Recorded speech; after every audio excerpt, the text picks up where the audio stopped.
My husband found out I was pregnant and disappeared for 3 weeks. When he came back, I had already changed the locks. He screamed, "I'll divorce you and take everything." But he didn't know that. In those 3 weeks, I had already transferred all the property to my name. Good day, dear listeners. It's Diana again. I'm glad you're here with me. Please subscribe to my channel and like this video, and also let me know in the comments which city you're listening from. That way I can see how far my story has traveled. People always ask me when I knew.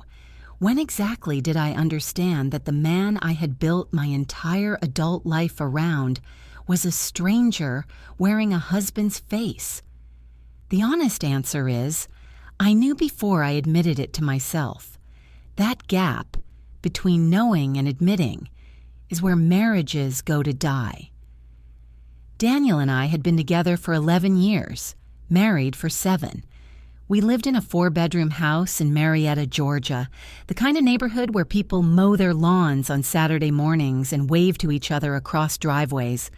We had a golden retriever named Scout, a joint savings account with a respectable balance, and 2 cars in a 2-car garage. From the outside, we looked like the answer to someone's prayer. I was 34. He was 37. We had been trying for a baby for 2 years. I was a licensed real estate agent. Daniel was a project manager at a mid-size construction firm. We weren't rich, but we were stable. The kind of stable that takes a decade to build and can unravel in a single phone call. I remember the exact texture of our ordinary life. Coffee and mismatched mugs on Sunday mornings. Arguments about whose turn it was to call the plumber. Daniel's habit of leaving cabinet doors open, which used to drive me absolutely insane. I would give anything to argue about cabinet doors again. The first warning signs didn't arrive as alarm bells. They arrived as small, almost polite disturbances. The kind you explain away because explaining away is easier than what comes next. It started about 8 months before everything collapsed. Daniel began working late. Not occasionally, consistently. 3-4 nights a week, sometimes not home until 9 or 10. He worked in construction. Late nights weren't unheard of. I told myself that. I told myself that a lot. Then came the phone. He had always been casual with his phone, leaving it on the kitchen counter, never caring if I glanced at the screen. Suddenly, it was face down. Always. Suddenly, he took it into the bathroom. Suddenly, it had a passcode I didn't know. I noticed he started going to the gym, which in itself would have been fine, even wonderful. But Daniel had not voluntarily entered a gym in 4 years. He bought new clothes, not work clothes, fitted shirts in colors he'd never worn before. He started using a different cologne, something sharper and more expensive than his usual brand. I complimented him on it once, and he looked momentarily startled, the way people look when they've forgotten which version of their story they're telling. I didn't confront him. I want to be clear about that because I've asked myself 1,000 times whether I should have. Instead, I watched. I cataloged. I became very quiet and very observant, the way prey animals do when they sense something has changed in their environment. Then I found out I was pregnant. I had taken 3 tests over 2 days because I didn't trust the first 2. All 3 said the same thing. I sat on the edge of the bathtub for 20 minutes, holding the 3rd test, feeling something enormous and complicated move through me. Joy? Terror? Hope? And a cold, specific dread that I couldn't fully name yet. We had wanted this for so long.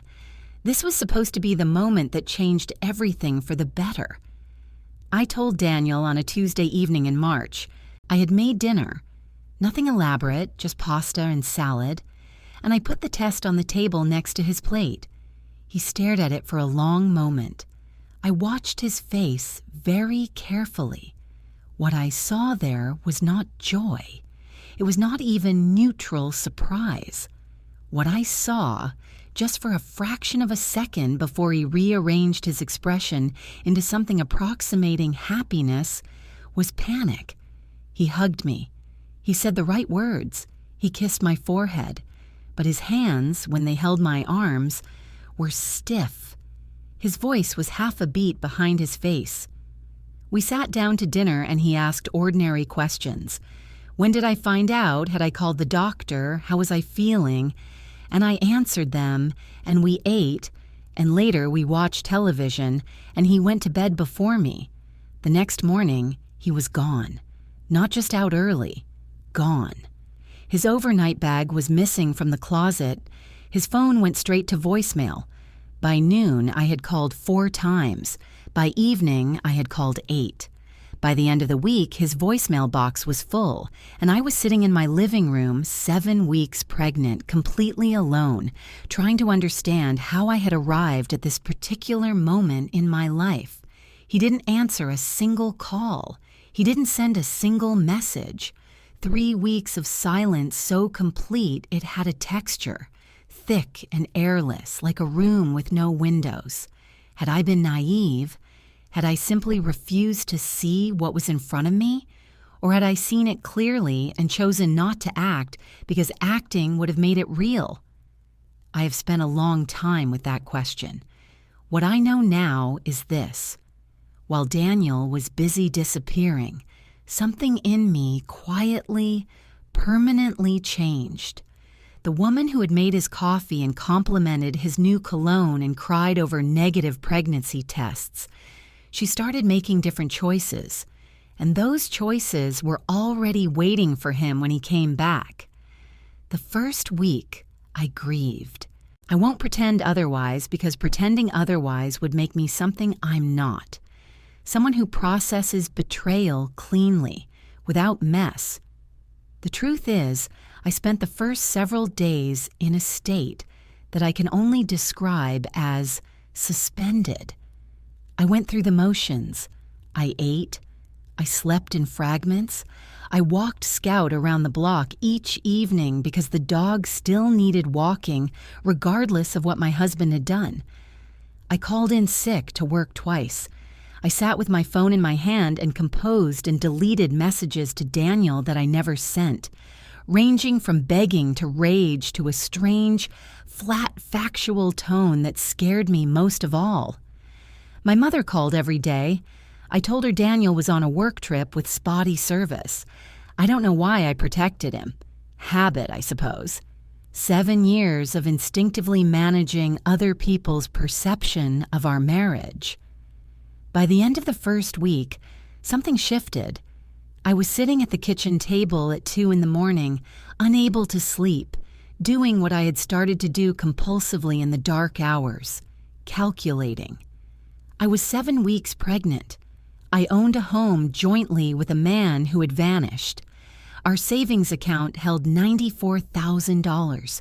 Money I had contributed to equally, money that came from commissions I had earned showing houses to strangers on weekends and evenings.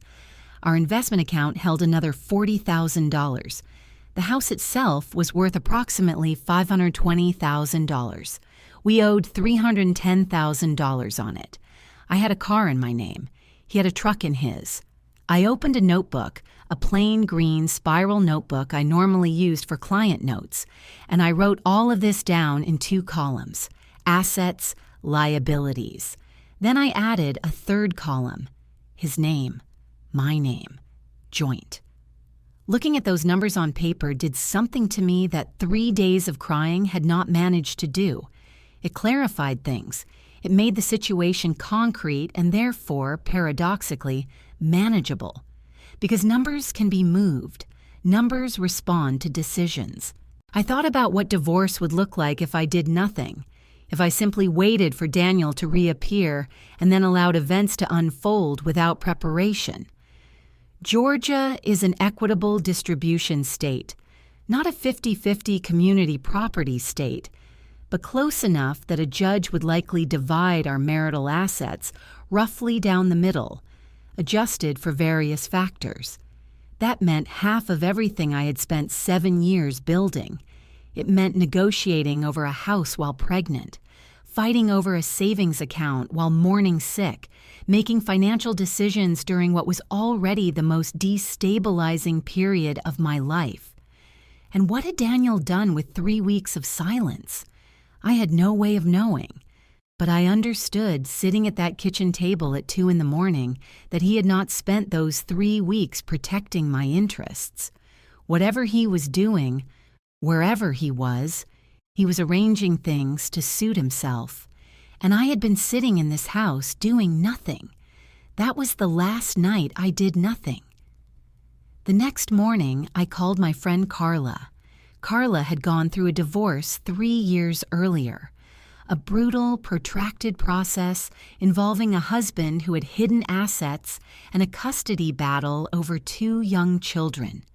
She'd come out the other side of it with her house, her savings, and a very specific, practical knowledge of how these things worked. She was the first person I told the truth to. All of it. Daniel's disappearance, the pregnancy, the silence. She listened without interrupting. When I finished, she asked one question. "Have you called a lawyer yet?" I hadn't. "Call today," she said. "Not tomorrow. Today." I called 3 family law attorneys that morning. The first couldn't see me for 2 weeks. The second had a consultation fee that made my stomach drop. The third, a woman named Patricia Hale, whose firm was 20 minutes from my house, could see me the following afternoon and charged a flat consultation fee I could manage. I booked the appointment before I hung up the phone. That afternoon, before I could second-guess myself, I also went to our bank branch in person. I spoke with a manager I had met before through a real estate transaction, a quiet, methodical man named Greg.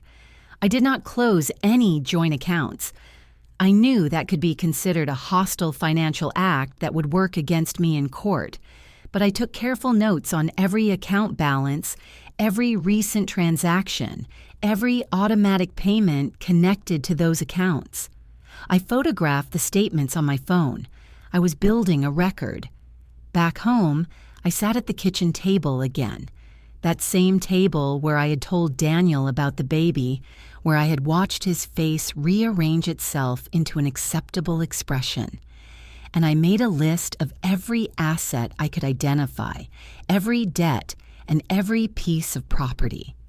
Then I opened my laptop and began to research.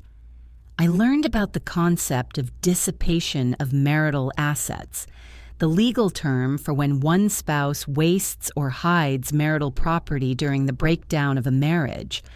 I learned that in Georgia, the timing of asset transfers can be scrutinized by a court.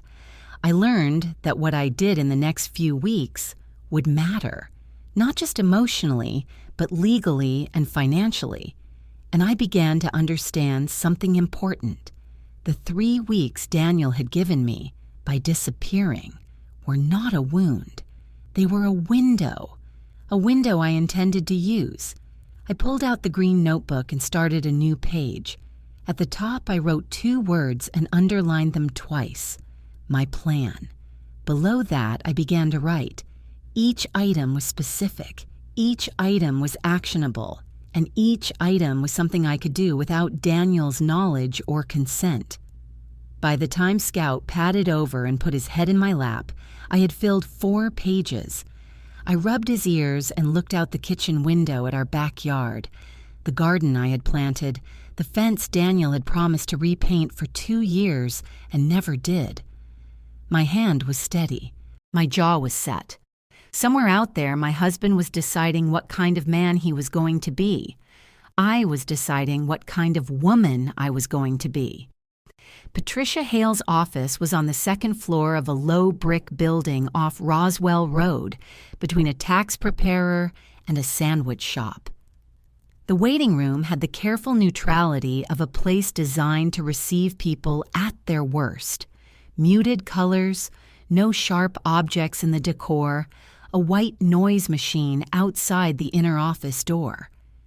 I had dressed carefully that morning, in a blazer and dark jeans, the way I dressed for a listing presentation. I needed to feel competent. I needed to look like a woman with a plan, not a woman who had been crying into her dog's fur for a week. Patricia Hale was 50-something, precise, and entirely without sentimentality, which was exactly what I needed. She had short gray hair and reading glasses she took on and off while she talked, and she asked her questions in the same tone whether they concerned my emotional state or the exact dollar value of our brokerage account. I appreciated that more than I can say. I told her everything. She took notes without visible reaction. When I finished, she set down her pen and folded her hands. "The disappearance is significant," she said. "Courts don't look favorably on abandonment, particularly with a pregnant spouse. Document everything, every unanswered call, every date, every communication attempt. Start a log today if you haven't already." I showed her the notebook. She almost smiled. She walked me through the landscape clearly. Georgia divorce law, equitable distribution. What equitable actually meant in practice versus theory. She explained what I could and could not do with marital assets before a formal filing. She told me which accounts I had the right to move, which I didn't, and what the difference was between protecting assets and illegally dissipating them. The line, it turned out, was careful and specific, and Patricia Hale knew exactly where it was. "Your separate property," she said, "is anything you brought into the marriage or received individually. Inheritance, gifts made solely to you, anything that was yours before the marriage and remained legally separate.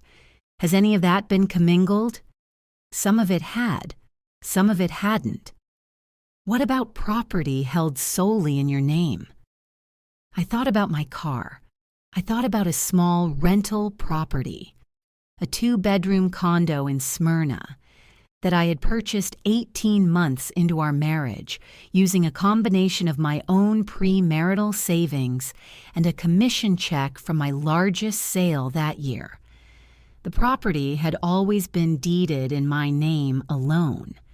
Daniel had known about it, of course, but he had shown almost no interest in its management, and I had maintained it, rented it, and paid its taxes entirely myself. Patricia's expression sharpened when I mentioned it. "That property's situation is legally complex," she said carefully, "but its management history matters. We'll need documentation." She recommended a forensic accountant she worked with regularly. She also recommended I begin gathering certain records immediately, before any formal proceedings began. Tax returns for the past 5 years, bank statements, the deed to the house, mortgage documents, vehicle titles, retirement account statements. I spent the next 4 days collecting every document I could access. Our filing cabinet, which I had organized and Daniel had largely ignored, gave me most of what I needed. I scanned everything at the FedEx office 3 blocks from my house and uploaded the files to a secure cloud account Daniel had no access to. I made a physical copy and left it with Carla. On the 5th day after meeting Patricia, Daniel's mother called me. Linda Marsh was 63, a retired school administrator who had always been polite to me in the careful, measured way of a woman who reserved her warmth for her own children. She called on a Thursday afternoon, and when I saw her name on my screen, I felt my pulse jump. "Megan," she said, "I know things have been difficult. Daniel told me you two are going through something." Daniel told her. So he was in contact with his family. He was simply not in contact with me. "He's been staying with his brother in Nashville," she continued, in the careful tone of a woman delivering managed information. "He needs some time to process." I kept my voice level. "Linda, I'm 8 weeks pregnant. Your son left without a word. I think I'm the one who needed some time to process." Silence. Then, "Megan, I think there are some misunderstandings. I hope you won't do anything rash." After I hung up, I sat very still for several minutes. Then I opened the green notebook and added a new entry. Linda called. Daniel is in Nashville. He's been in contact with his family. He chose not to contact me. I underlined that last sentence twice. What happened next, I did not plan. It arrived the way the most important information usually does. Sideways, through someone who didn't realize what they were giving me. A colleague of mine, a woman named Donna who worked at another realty firm and whom I had known for 6 years, sent me a text message that Friday evening. It was short. Hey, I saw something I thought you should probably know about. Can I call you? Donna was not a gossip. She was direct, sensible, and not the kind of person who sent ambiguous messages without reason. I called her immediately. She had seen Daniel. Not in Nashville, right here in Marietta, at a restaurant in the East Cobb area 2 nights earlier. He had been with a woman. They had been sitting close, not like colleagues. Donna had hesitated to say anything, she said, and then decided that if the positions were reversed, she would want to know. Did you recognize her? I asked. No, but I took a picture. A pause. I hope that's okay. I wasn't sure what to do. She sent it. I opened it.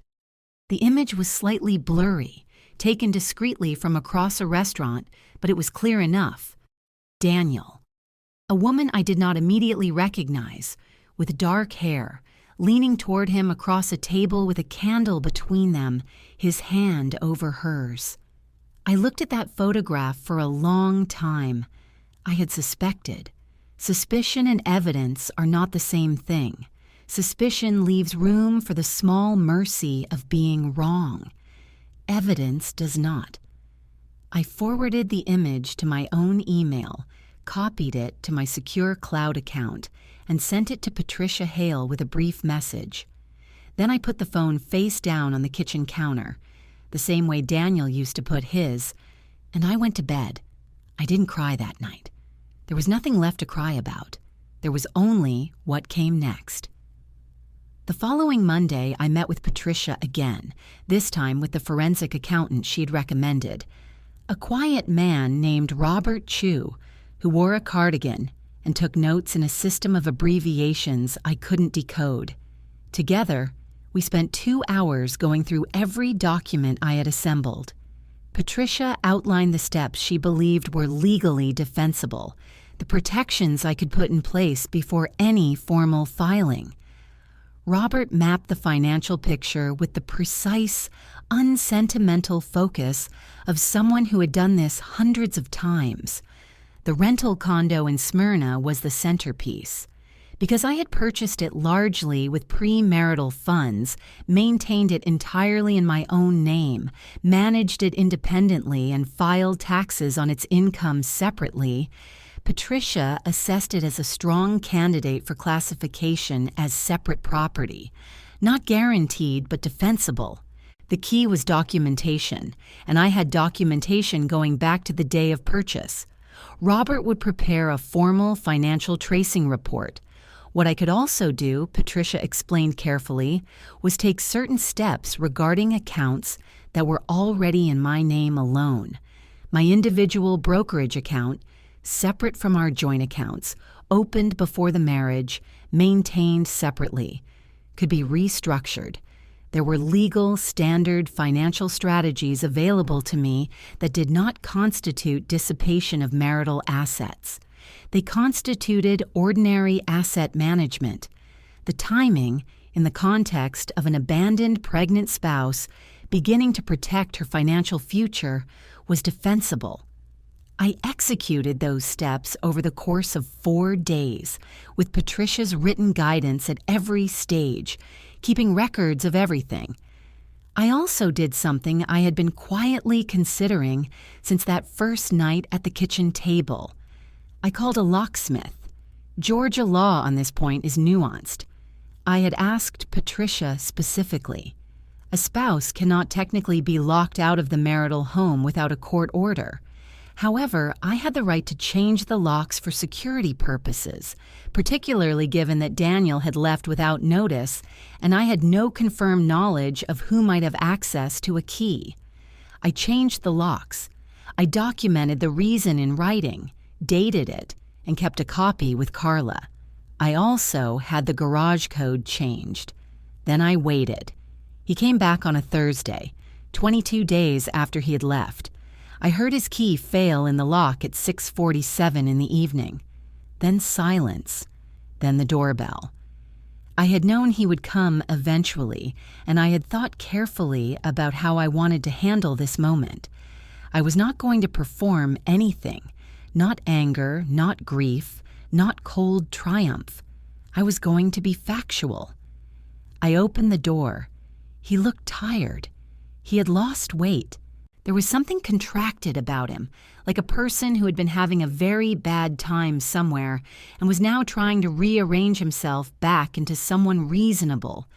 He was still wearing the watch I had given him for our 5th anniversary. Megan. His voice was careful. We need to talk. Yes, I said. We do.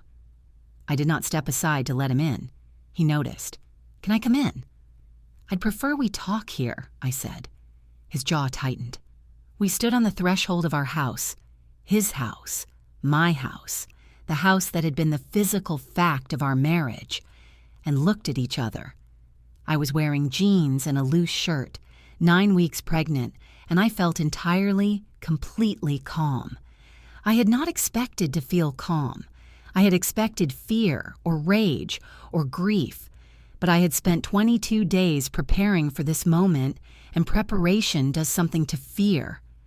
I know things have been, he started. Where were you? He paused. Nashville, with my brother. I needed space to think. You needed space. I kept my voice neutral. I was 8 weeks pregnant, alone, with no explanation. I know that was... He stopped, started again. There are things I need to explain about what I've been going through. If you'd just let me... Daniel. I said his name quietly. I've consulted a family law attorney. I want you to know that. Whatever he had been prepared to say, it wasn't that. I watched the recalibration happen in real time. The reasonable husband posture fell away, and underneath it was something harder, more defensive. You've already talked to a lawyer, he said. It wasn't a question. Yes. That's... He shook his head and his voice changed register, moving from carefully managed to something sharper. Megan, if you're planning to do something stupid, you should know I will fight you. Everything we have is joint property. Half of it is mine. If you've done anything to those accounts, I've done nothing that isn't entirely legal and documented. I'll get my own attorney. I will.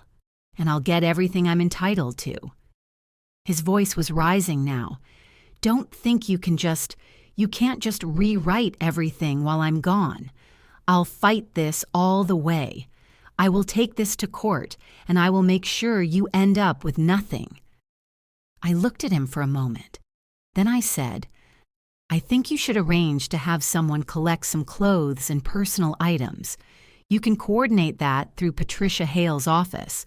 Her number is on her website. Good night, Daniel. I closed the door. For several minutes, I stood just inside it, listening to him on the porch. His footsteps, a muttered profanity, eventually the sound of his truck backing out of the driveway. My heart was beating hard. My hands were trembling slightly. But I had said what I needed to say, and I had not said anything I regretted, and I had given him nothing. That weekend, I drove to my sister Renee's house in Alpharetta and stayed for 3 days. I slept. I ate her cooking. I sat on her back porch in the afternoons and watched her kids play in the yard. I told her everything. She held my hand and didn't offer advice, which was exactly right. On Sunday evening, driving home, I felt something settle back into place inside me. Not peace, exactly.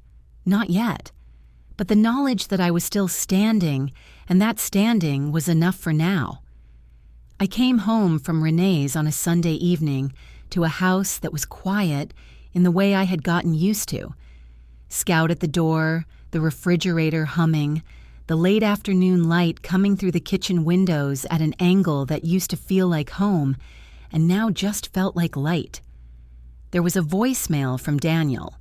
I poured myself a glass of water before I listened to it. His voice was different from the one on the porch. The porch voice had been defensive, hard-edged, a man protecting his corner. This voice was softer, considered, the voice of someone who had thought carefully about what tone would work better. Megan, I know I don't have any right to ask you for anything right now. I know that. I've been thinking a lot about the baby, about what I want our child to grow up knowing about their parents. I don't want this to become something ugly. I don't want lawyers and courts. I want us to talk, like adults, like two people who loved each other. Please, just meet me somewhere neutral. One conversation, that's all I'm asking. I listened to it twice. The second time, I paid attention to what it didn't say. It didn't apologize. It didn't acknowledge the woman in the photograph. It didn't explain 22 days of silence. It was not a reckoning. It was a strategy. The invocation of the baby was deliberate and precisely placed. What I want our child to grow up knowing. Framed to make any refusal on my part feel like a choice to harm our child. That kind of move had a name. Patricia had given me the vocabulary for it. It was manipulation dressed as reasonableness. I did not return the call. Instead, I texted him 3 words: contact Patricia Hale. Then I put the phone in a drawer and took Scout for a long walk. The next morning, I had my second prenatal appointment. I drove to it alone, which was a thing I had worried about more in the abstract than it turned out to matter in practice. The technician was warm and unhurried, and I lay in that dim room listening to my baby's heartbeat, a sound like a small, urgent flag being waved very fast, and I thought, this is what I am protecting. Not the house, not the accounts, not the condo in Smyrna. This. I had started seeing a therapist the week before, a woman named Dr. Sandra Osi, whose office was on the other side of town and who specialized in maternal mental health and divorce. She was not warm in the way people mean when they say warm.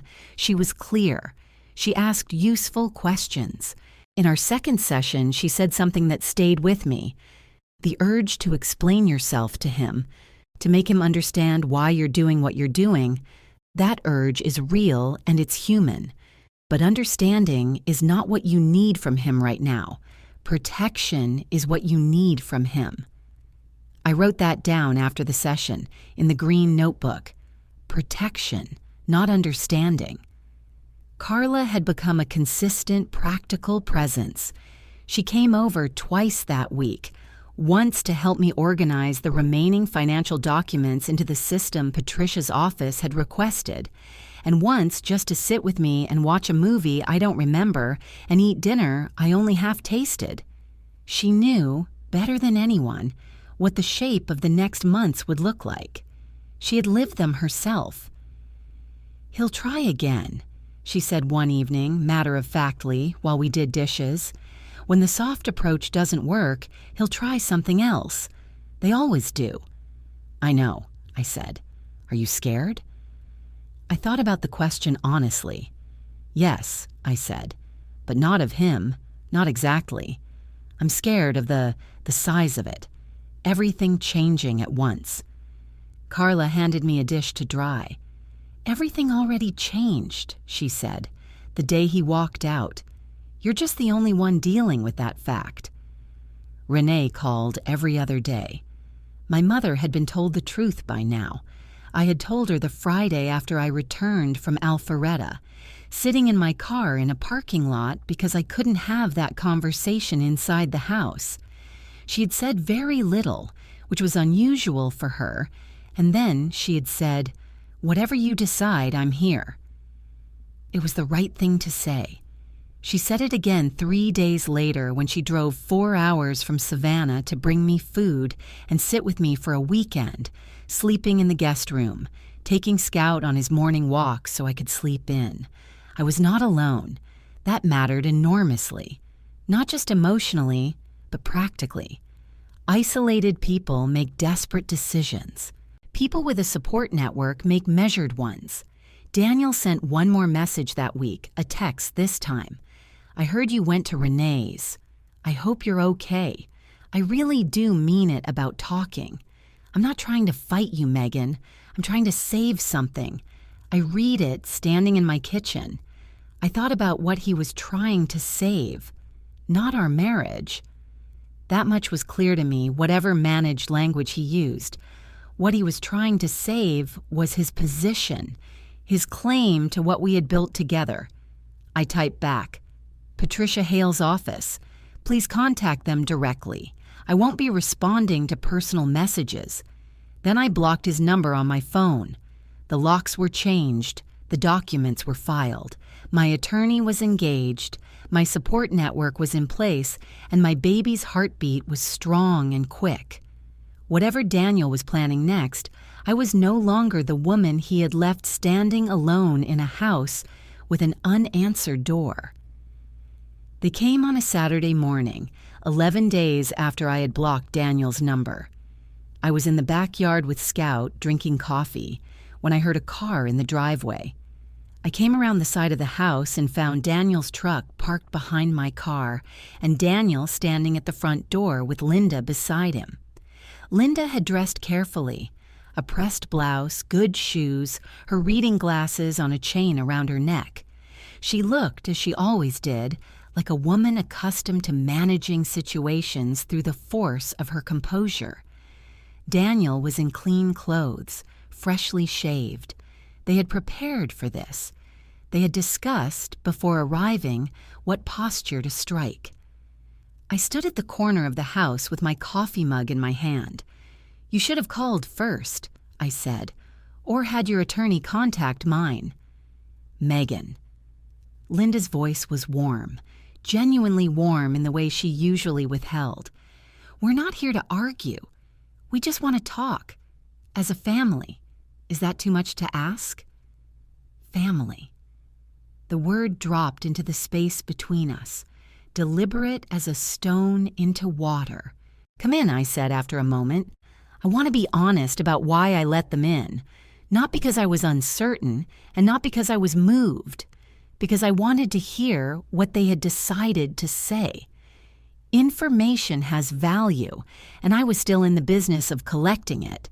We sat in the living room, Linda on the sofa, Daniel in the armchair that used to be his armchair, me on the other end of the sofa with Scout pressed against my leg. The morning light came through the front windows. It was a Saturday in April, and outside, somewhere down the street, a child was riding a bicycle. Everything was unbearably ordinary. Linda began. She was skilled. I'll give her that. She didn't attack or demand. She opened with concern. For me, for the baby, for the strain I must be under, for how difficult all of this must be. She spoke about family as though it were a physical structure we were all responsible for maintaining. She said the word grandchild with a kind of quiet emphasis, letting it sit there. Then she said, "These legal proceedings, they're going to be so damaging, Megan, for everyone, not just financially, but emotionally, for the baby. Children are affected by the conflict of their parents, even before they're born. I've read about this." A careful pause. Is there really no way to step back from this path? Have a real conversation? Daniel has things he wants to say, things he's sorry for. I looked at Daniel. He was watching me with an expression calibrated between remorse and appeal. "What are you sorry for, Daniel?" I asked. He shifted. For leaving the way I did, for not handling things better, for not being honest with you sooner about... He stopped. About what I was going through. What he was going through. Not the woman in the photograph.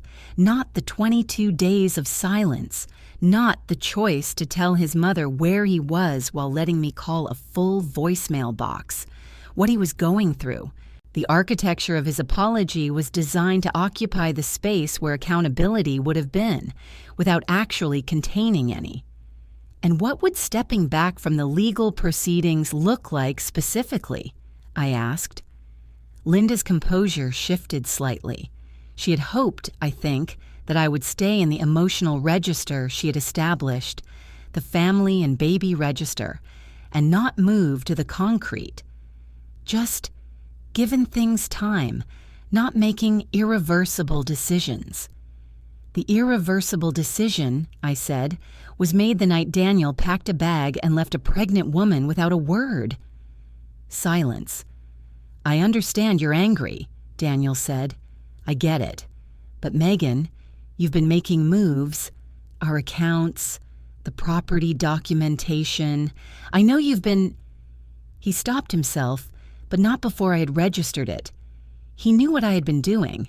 Someone had told him. His attorney, presumably, based on inquiries Patricia's office had fielded.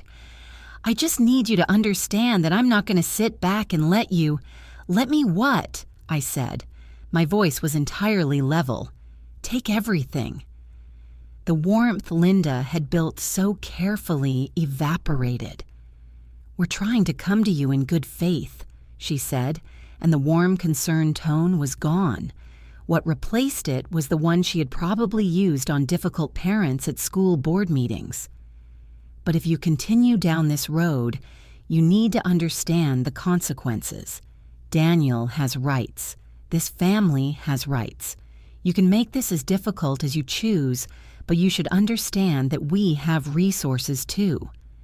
We have resources. There it was. The mask exactly as Carla had predicted. Thank you for coming, I said. I stood up. Scout stood up beside me. I think it's time for you both to go. All further communication should go through our attorneys. Daniel's jaw went tight. This is our house, Megan.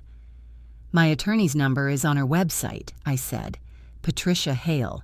Feel free to have your attorney reach out. They left. Daniel was silent. Linda was the one who said at the door, in a voice that had shed all pretense of warmth, "You're making a mistake." I closed the door. I stood in my hallway for a long moment, and I will be honest. My heart was going fast. There was fear there, real fear, the specific fear that comes not from a single person, but from the resources of a family, from the possibility that they could make things complicated and expensive and protracted. I felt it clearly. And then I felt something else. The fear didn't make me want to retreat. It made the ground under my feet feel more real. It clarified, in a way nothing else had, what was actually at stake and what I was actually capable of. I went to the kitchen and called Patricia. They came in person, I said, with his mother. A pause. Tell me everything. The deposition was scheduled for a Tuesday in June.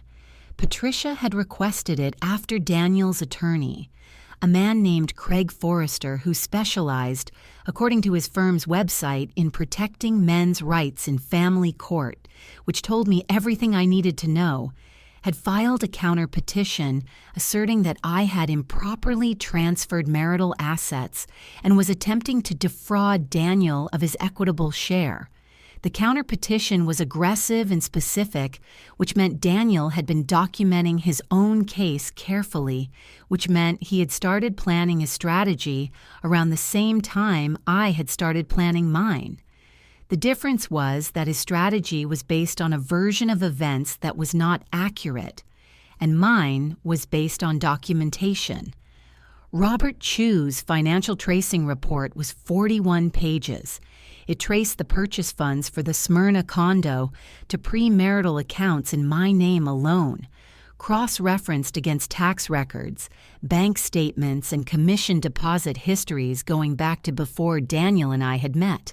The report also identified several months of expenditures in Daniel's personal account that were inconsistent with his stated income and had no corresponding entries in our joint records.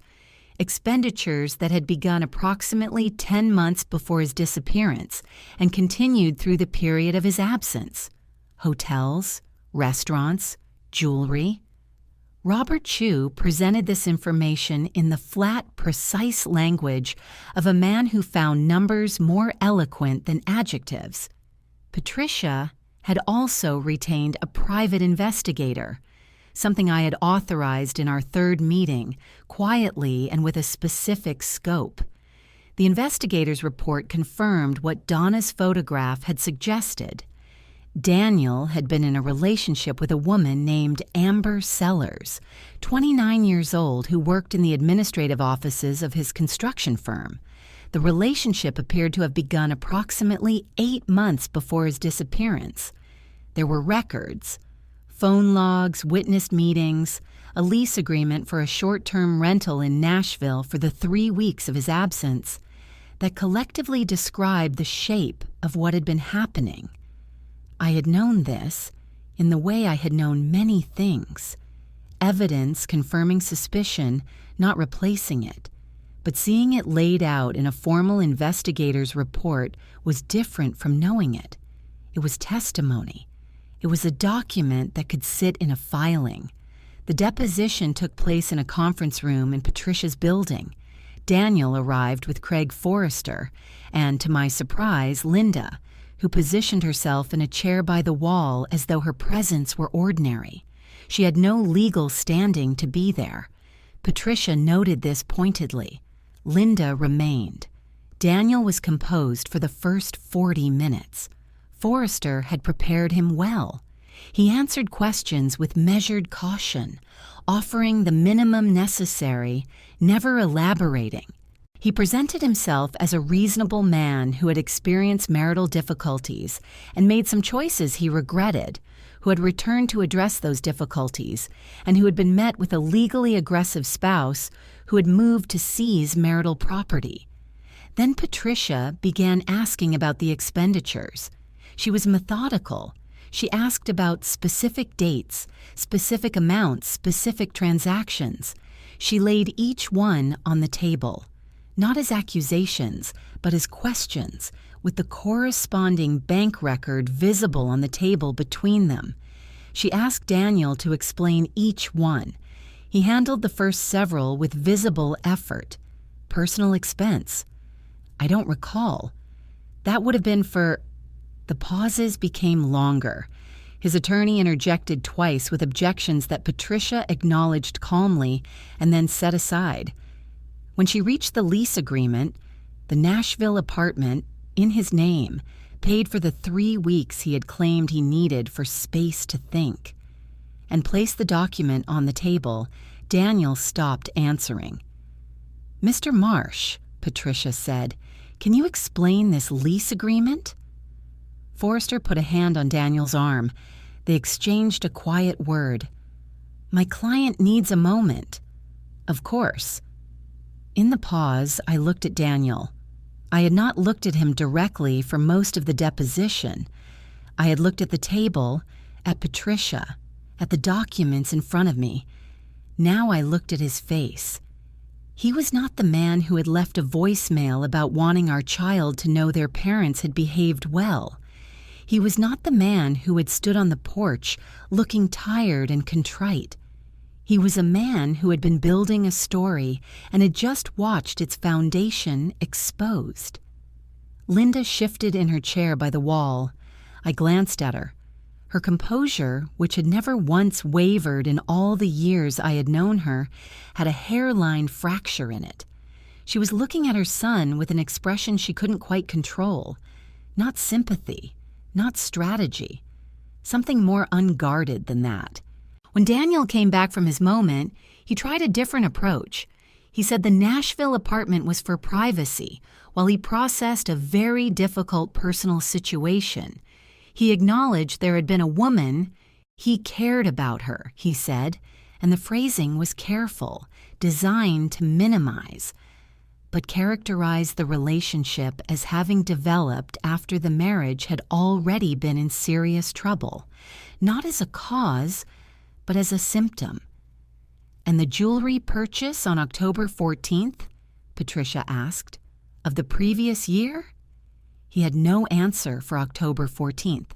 Forrester attempted several times to redirect, to reframe, to argue that the relevance of these expenditures to the equitable distribution question was overstated.